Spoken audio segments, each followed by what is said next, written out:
Okay, this is a book review of the Snouters.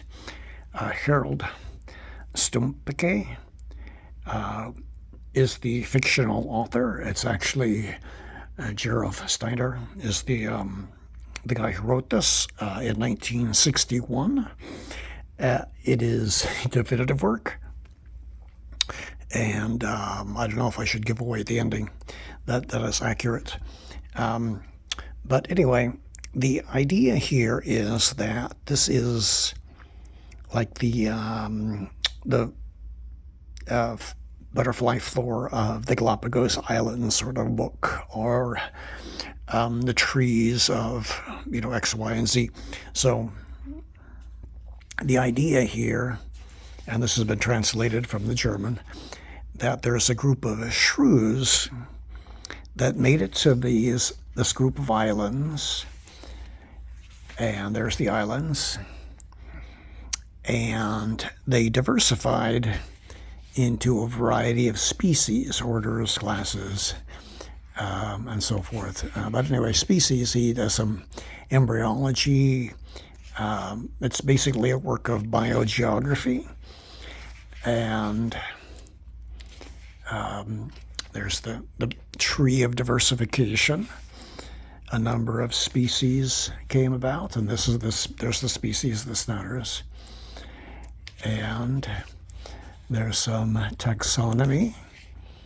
And so that's the original clade that probably arrived on the islands.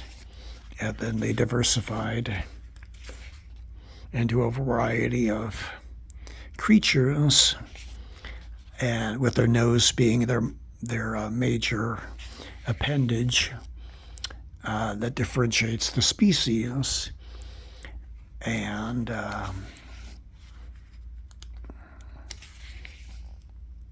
he goes over the orders and the genus and what's in there. A little bit on the fossil record, actually, if I recall. But let's see. Get to the more interesting. I think there's some parasitic ones. See, there's a jumping one. There's another more advanced jumping one. So, species that associated with associated species. There's another one that's on the cover. I think that one flies, actually. There's some morphology. And so the idea here is this is how species diversify over a range, and all the things that go into that. So here's another group.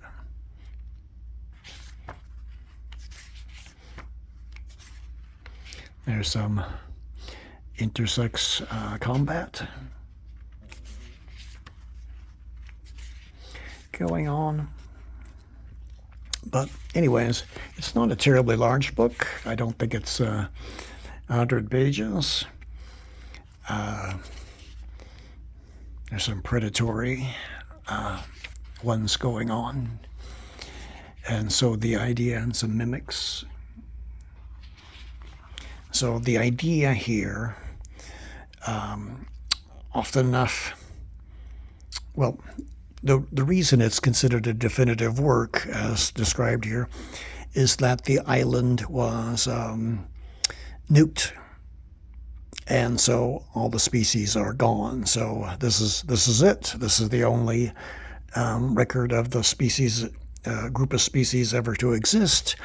However, generally around April 1st, papers can be published on new species that were found. And this has been kind of a running joke in biology for quite a long time. Again, published in 1961. This one's 1967. And it is an interesting book, especially if you have an interest in biogeography and taxonomy. So it is, I believe, still in print, I did find this copy. I just generally don't hear about it broadly, but I would highly recommend it to any biologists out there.